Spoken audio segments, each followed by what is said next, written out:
ಸದ್ಯಕ್ಕೆ ಎಲ್ಲ ಮೂವಿಗಳ ರೆಕಾರ್ಡನ್ನು ಬ್ರೇಕ್ ಮಾಡ್ತಾ ಇರೋ ಒನ್ ಆ್ಯಂಡ್ ಓನ್ಲಿ ಮೂವಿ ಅಂದರೆ ಅದು ಪುಷ್ಪ ಟು ಮೂವಿ.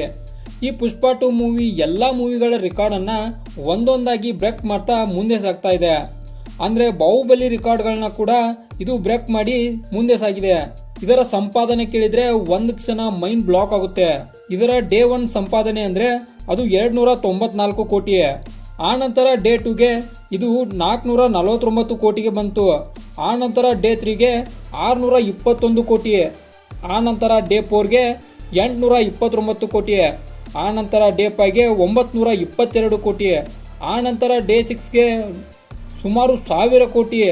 ಈ ಮೂಲಕ 1000 ಕೋಟಿಯನ್ನು ಕೇವಲ 6 ದಿನಗಳಲ್ಲಿ ಕ್ರಾಸ್ ಮಾಡಿದ ಮೊದಲ ಮೂವಿ ಅಂದರೆ ಅದು ಪುಷ್ಪ ಟು ಮೂವಿ. ಈ ಮೂವಿಯು ಸದ್ಯಕ್ಕೆ 1062 ಕೋಟಿಯನ್ನು ಕ್ರಾಸ್ ಮಾಡಿದೆ. ಇದು ಒಂದು ರೆಕಾರ್ಡ್ ಅಂತಾನೆ ಹೇಳ್ಬೋದು. ಈ ಮೂವಿಯು ಈ ರೀತಿಯಾಗಿ ಸಾಗ್ತಾ ಹೋದರೆ ಸುಮಾರು 2000 ಕೋಟಿಯನ್ನು ಕ್ರಾಸ್ ಮಾಡೋ ಸಂಭವ ಕೂಡ ಇದೆ ಅಂತ ಹೇಳಿದ್ದಾರೆ. ನೋಡೋಣ ಇದು 2000 ಕೋಟಿಯನ್ನು ಕ್ರಾಸ್ ಮಾಡುತ್ತೋ ಅಥವಾ ಇಲ್ವೋ ಅಂತ. ಈ ಮೂವಿಯ ಬಗ್ಗೆ ತಿಳ್ಕೊಳ್ಳೋದಾದ್ರೆ ಇದು ಕಂಪ್ಲೀಟ್ ಒನ್ ಮ್ಯಾನ್ ಶೋ ಆಗಿದೆ.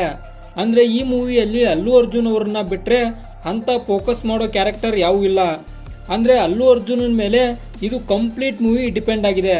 ಈ ಮೂವಿಯನ್ನ ಮಾಡಲು ಅಲ್ಲು ಅರ್ಜುನ್ ಅವರು ಸುಮಾರು 300 ಕೋಟಿಗಳನ್ನ ತೆಗೆದುಕೊಂಡಿದ್ದು ಅಲ್ಲು ಅರ್ಜುನ್ ಅವರು ಒಂದು ರೆಕಾರ್ಡ್ ಮಾಡಿದ್ದರು.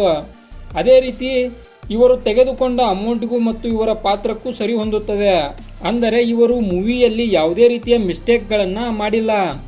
ಆಲ್ಮೋಸ್ಟ್ ಇವರು ಮಿಸ್ಟೇಕ್ಗಳನ್ನ ಅವಾಯ್ಡ್ ಮಾಡಿದ್ದಾರೆ ಮತ್ತು ಇದು ಕಂಪ್ಲೀಟ್ ಒನ್ ಮ್ಯಾನ್ ಶೋ ಆಗಿದೆ.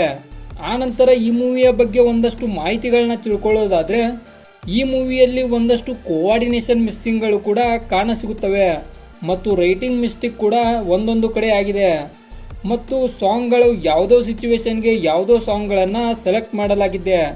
ಇದು ಕೂಡ ಒಂದೊಂದು ಮೈನರ್ ಮಿಸ್ಟೇಕ್ ಅಂತಾನೆ ಹೇಳ್ಬೋದು. ಆದರೆ ಈ ಮೂವಿಯಲ್ಲಿ ಬರೋ ಒಂದು ಜಾತ್ರೆ ಸೀನ್ ಮಾತ್ರ ಬೆಂಕಿ ಆಗಿದೆ. ಅಂದರೆ ಈ ಮೂವಿಯಲ್ಲಿ ಕಂಪ್ಲೀಟ್ ಆಗಿ ಫೋಕಸ್ ಮಾಡೋ ಒಂದೇ ಒಂದು ಸೀನ್ ಅಂದರೆ ಅದು ಆ ಜಾತ್ರೆ ಸೀನ್ ಅಂತ ಹೇಳ್ಬೋದು. ಆ ಜಾತ್ರೆ ಸೀನಲ್ಲಿ ಅಲ್ಲು ಅರ್ಜುನ್ ಅವರು ಆ್ಯಕ್ಟಿಂಗ್ ಮಾತ್ರ ಟಾಪ್ ಕ್ಲಾಸ್ ಆ್ಯಕ್ಟಿಂಗ್ ಮಾಡಿದ್ದಾರೆ. ಆನಂತರ ಈ ಮೂವಿಯಲ್ಲಿ ಬರೋ ಮತ್ತೊಂದು ಬೆಸ್ಟ್ ಪಾರ್ಟ್ ಅಂದರೆ ಅದು ಕ್ಲೈಮ್ಯಾಕ್ಸ್ ಫೈಟಿಂಗ್ ಮಾತ್ರ ಟಾಪ್ ಕ್ಲಾಸ್ ಆಗಿದೆ. ಅದರ ಬಗ್ಗೆ ಎರಡು ಮಾತಿಲ್ಲ.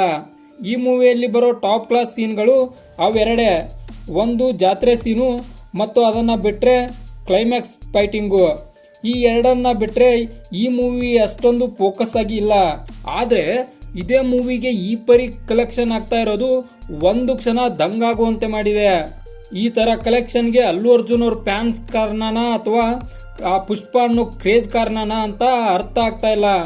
ಆದರೆ ಈ ಮೂವಿ ಮಾತ್ರ ರೆಕಾರ್ಡ್ಗಳ ಮೇಲೆ ರೆಕಾರ್ಡ್ಗಳನ್ನು ಬರಿತಾ ಮುಂದೆ ಸಾಗ್ತಾ ಇದೆ. ನೋಡೋಣ ಈ ರೆಕಾರ್ಡ್ ಎಲ್ಲಿವರೆಗೂ ಹೋಗುತ್ತೆ ಅಂತ. ನೋಡೋಣ 2000 ಕೋಟಿಯನ್ನು ದಾಟೋ ಮೊದಲ ಮೂವಿ ಇದಾಗುತ್ತಾ ಅಂತ ಕಾದು ನೋಡೋಣ. ಸದ್ಯಕ್ಕೆ ಇಂಡಿಯಾದಲ್ಲಿರೋ ಟಾಪ್ ಕ್ಲಾಸ್ ಮೂವಿಗಳಲ್ಲಿ ಇದು ಕೂಡ ಒಂದಾಗಿದೆ. ಬಾಹುಬಲಿ 2 ರೆಕಾರ್ಡ್ಗಳನ್ನ ಕೂಡ ಇದು ಮುರಿದು ಹಾಕಿದೆ. ಅನೇಕ ಮೂವಿಗಳ ರೆಕಾರ್ಡ್ಗಳು ಒಂದೊಂದಾಗಿ ಬ್ರೇಕ್ ಆಗ್ತಾ ಹೋಗ್ತಾ ಇವೆ. ಇದಕ್ಕೆಲ್ಲ ಕಾರಣ ಪುಷ್ಪ ಟು ಕ್ರೇಜ್ ಮಾತ್ರ ಭಾರತದಲ್ಲಿ ಕಾಣಸಿಗುತ್ತಿದೆ. ಎಲ್ಲಿ ನೋಡಿದರಲ್ಲೂ ಕೂಡ ಎಲ್ಲ ಕಡೆ ಪುಷ್ಪ 2 ಅಂತಾನೆ ಹೇಳ್ತಾ ಇದ್ದಾರೆ. ಆದರೆ ನಮ್ಮ ಪ್ರಕಾರ ಇದು ಅಷ್ಟೊಂದು ಟಾಪ್ ಕ್ಲಾಸ್ ಮೂವಿ ಅಲ್ಲ. ಇದರಲ್ಲಿ ಕೇವಲ ಅಲ್ಲು ಅರ್ಜುನ್ ಅವರ ಆ್ಯಕ್ಟಿಂಗ್ ಮಾತ್ರ ಟಾಪ್ ಕ್ಲಾಸ್ ಇದೆ. ಅದನ್ನು ಬಿಟ್ಟರೆ ಅಷ್ಟೊಂದು ವಾವಣ್ಣು ಸೀನ್ಗಳು ಈ ಮೂವಿಯಲ್ಲಿ ಇಲ್ಲ. ಮತ್ತು ಪುಷ್ಪ 3 ಬರುತ್ತದೆ ಅಂತ ಇದೇ ಮೂವಿಯಲ್ಲಿ ಅಫಿಷಿಯಲ್ ಆಗಿ ಅನೌನ್ಸ್ ಮಾಡಿದ್ದಾರೆ. ಆದರೆ ಪುಷ್ಪ 3 ಮೂವಿಯನ್ನು ನಾವು ಯಾಕೆ ನೋಡಬೇಕು ಅನ್ನೋ ಕ್ಲಾರಿಟಿ ಕೂಡ ಈ ಮೂವಿಯಲ್ಲಿ ನೀಡಿಲ್ಲ. ಮತ್ತು ಈ ಮೂವಿಯಲ್ಲಿ ಮತ್ತೊಂದು ಅರ್ಥ ಆಗದೆ ಇರೋ ವಿಷಯ ಅಂದರೆ ಯಾವ್ಯಾವ ಹೊಸ ಕ್ಯಾರೆಕ್ಟರ್ಗಳು ಎಂಟ್ರಿ ಆಗುತ್ತವೆ. ಆದರೆ ಆ ಕ್ಯಾರೆಕ್ಟರ್ಗಳು ಯಾವುವು ಮತ್ತು ಎಲ್ಲಿಂದ ಬಂದಿವೆ ಅಂತ ಕ್ಲಾರಿಟಿನೇ ಕೊಟ್ಟಿಲ್ಲ. ಇದು ಕೂಡ ಪುಷ್ಪ 2 ಮೂವಿಯ ಒಂದು ಮಿಸ್ಟೇಕ್ ಅಂತಾನೆ ಹೇಳ್ಬೋದು. ಮತ್ತು ಈ ಪುಷ್ಪ 2 ಮೂವಿ ಕರ್ನಾಟಕದಲ್ಲಿ ಅಷ್ಟೊಂದು ಸದ್ ಮಾಡ್ತಾ ಇಲ್ಲ. ಯಾಕಂದರೆ ಪುಷ್ಪ 2 ಗ್ರೂಪ್ದವರು ಎಲ್ಲ ರಾಜ್ಯಗಳಿಗೆ ಹೋಗಿ ಪ್ರಮೋಟ್ ಮಾಡಿದ್ದಾರೆ. ಅಂದರೆ ಅಲ್ಲು ಅರ್ಜುನ್ ಅವರು ಮತ್ತು ರಶ್ಮಿಕಾ ಅವರು ಅನೇಕ ಕಡೆಗಳಿಗೆ ಹೋಗಿ ಪುಷ್ಪ 2ದ ಪ್ರಮೋಷನ್ ಮಾಡಿದ್ದಾರೆ. ಆದರೆ ಕರ್ನಾಟಕಕ್ಕೆ ಮಾತ್ರ ಬಂದಿಲ್ಲ. ಇದು ಕರ್ನಾಟಕದಲ್ಲಿ ಪುಷ್ಪ 2 ಓಡದೇ ಇರೋದಕ್ಕೆ ಒಂದು ರೀಸನ್ ಅಂತ ಹೇಳ್ಬೋದು. ಮತ್ತು ಈ ಮೂವಿಗೆ ಇರುವ ಟಿಕೆಟ್ ಪ್ರೈಸ್ ಕೂಡ ಬಹಳ ಇದೆ. ಆದ್ದರಿಂದ ಕರ್ನಾಟಕದಲ್ಲಿ ಇದರ ಕ್ರೇಜ್ ಕಡಿಮೆಯಾಗಿದೆ. ಸ್ನೇಹಿತರೆ, ಇದಾಗಿತ್ತು ಪುಷ್ಪ 2 ಮೂವಿಯ ಕಂಪ್ಲೀಟ್ ವಿಡಿಯೋ. ಇದೇ ರೀತಿ ಇನ್ಫಾರ್ಮೇಟಿವ್ ವಿಡಿಯೋಗಳು ತಮಗೆ ಬೇಕಾದಲ್ಲಿ ಚಾನಲ್ಗೆ ಸಬ್ಸ್ಕ್ರೈಬ್ ಮಾಡ್ಕೊಳ್ಳಿ ಮತ್ತು ಈ ವಿಡಿಯೋ ಇಷ್ಟ ಆದರೆ ಒಂದು ಲೈಕ್ ಮಾಡಿ, ಅದರೊಂದಿಗೆ ಪಕ್ಕದಲ್ಲಿರುವ ಬೆಲ್ ಐಕನ್ ಅನ್ನು ಕ್ಲಿಕ್ ಮಾಡಿ. ಇದರಿಂದಾಗಿ ನಾವು ಹಾಕೋ ವಿಡಿಯೋಗಳು ತಮಗೆ ಬೇಗ ತಲುಪುತ್ತವೆ.